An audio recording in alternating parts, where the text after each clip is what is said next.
Selamat bergabung, sahabat PPSDM, pada pelatihan coaching dan mentoring di mata pelatihan penyusunan rencana aksi implementasi coaching dan mentoring. Assalamualaikum warahmatullahi wabarakatuh. Salam sejahtera, Om Swastiastu, Namo Buddhaya, salam kebajikan, Rahayu. Semoga sahabat PPSDM selalu sehat dan bahagia. Sahabat PPSDM yang berbahagia, perkenalkan saya Kiki Widya Iswara, PPSDM Kemendikdasmen.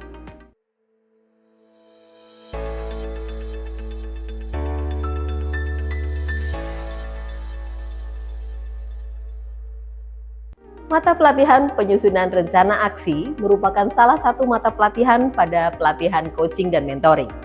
Tujuan mata pelatihan penyusunan rencana aksi coaching dan mentoring adalah sebagai berikut. Yang pertama, sahabat PPSDM mampu menyusun rencana aksi program coaching dan mentoring sebagai tindak lanjut hasil pelatihan yang akan diimplementasikan di unit kerja sesuai dengan tugas dan jabatan serta kewenangan Bapak dan Ibu sekalian. Yang kedua, sahabat PPSDM mampu melaksanakan program pengembangan kompetensi pegawai melalui metode coaching dan mentoring di satuan kerjanya masing-masing.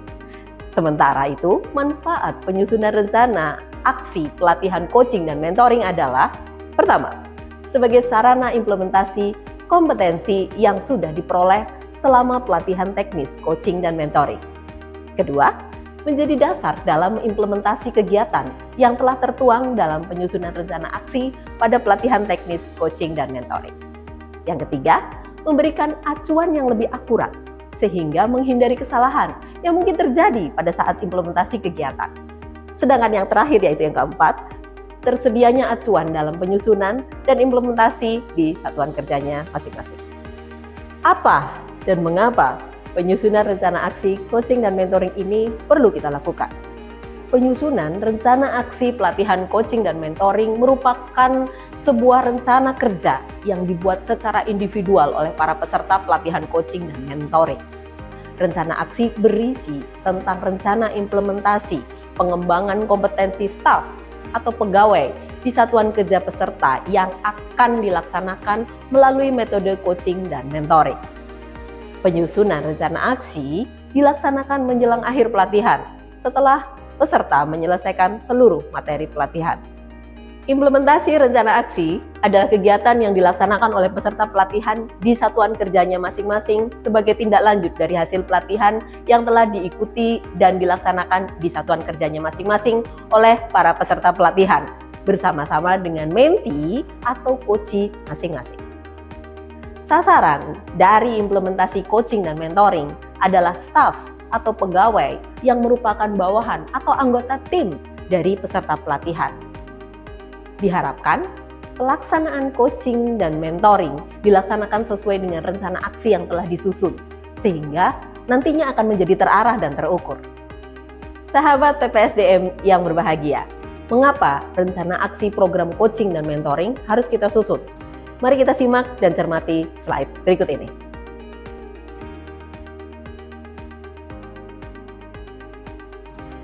Selanjutnya, seperti apa tahapan rencana aksi program coaching dan mentoring? Mari kita simak infografis berikut ini.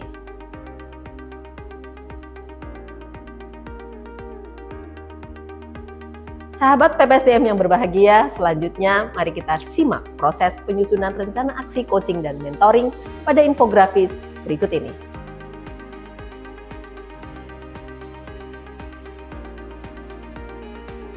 Sahabat PPSDM yang saya hormati dan saya muliakan, salah satu pendekatan yang dapat dilakukan dalam menyusun rencana aksi adalah dengan pendekatan SMART yang merupakan akronim dari Specific, Measurable, Achievable, Realistic, dan Timely. Spesifik, kegiatan yang dilakukan berorientasi pada aktivitas spesifik apa yang dilakukan. Merumuskan tujuan secara spesifik, siapa yang terlibat, apa yang hendak dicapai, di mana dilaksanakan, lokasinya, kapan, berapa lama, waktu yang diperlukan, mengapa, dan maksud tujuan khusus atau keuntungan apa, serta dengan sarana dan prasarana apa, serta mungkin saja terjadi hambatan di situ yang akan terjadi. Measurable atau dapat diukur. Hasil yang dicapai dapat diukur untuk mengetahui apakah tujuan yang telah ditentukan dapat diukur atau dicapai. Gunakan pertanyaan sebagai berikut ya. Berapa orang? Berapa banyak? Berapa persentase perubahan yang akan dicapai? Achievable atau dapat dicapai. Yaitu apa alasan? Mengapa? Dan mengapa Anda sangat yakin bahwa rencana aksi Anda tersebut dapat dilaksanakan? Tahapan atau langkah-langkah untuk mencapai tujuan, jangka waktu yang diperlukan pada tiap-tiap tahapannya. Sumber daya, terdiri dari kemampuan atau keterampilan, serta petugas, dan sikap atau dana yang diperlukan. Realistis, atau sesuai dengan kondisi internal dan eksternal, yaitu bagaimana relevansi atau keterkaitan rencana aksi dengan organisasi, pekerjaan atau tugas Anda, atau pekerjaan atau tugas dari staf Anda. Pelatihan ini akan menguntungkan karena meningkatkan pengetahuan dan keterampilan, keseimbangan antara minat dan kemampuan. Dan yang terakhir adalah timely, atau batasan waktu yang jelas. Kapan rencana akan diimplementasikan? Jangka waktu berapa yang diperlukan untuk tercapainya tujuan? Berapa kali misalnya? Berapa hari? Berapa minggu? Berapa kali dalam satu minggu? Berapa jam? Berapa menit? Dan apa yang terjadi dan pertimbangan-pertimbangan apa yang menyertai sehingga memilih waktu tersebut. Demikian sahabat PPSDM yang dapat saya sampaikan terkait pengantar penyusunan rencana aksi untuk pelatihan coaching dan mentoring ini. Semoga bermanfaat dan selamat menyusun rencana aksi program pengembangan kompetensi bagi pegawai melalui coaching dan mentoring di satuan kerjanya masing-masing. Terima kasih saya ucapkan kepada Bapak dan Ibu sekalian. Wassalamualaikum warahmatullahi wabarakatuh. Om Santi Santi Santi Om.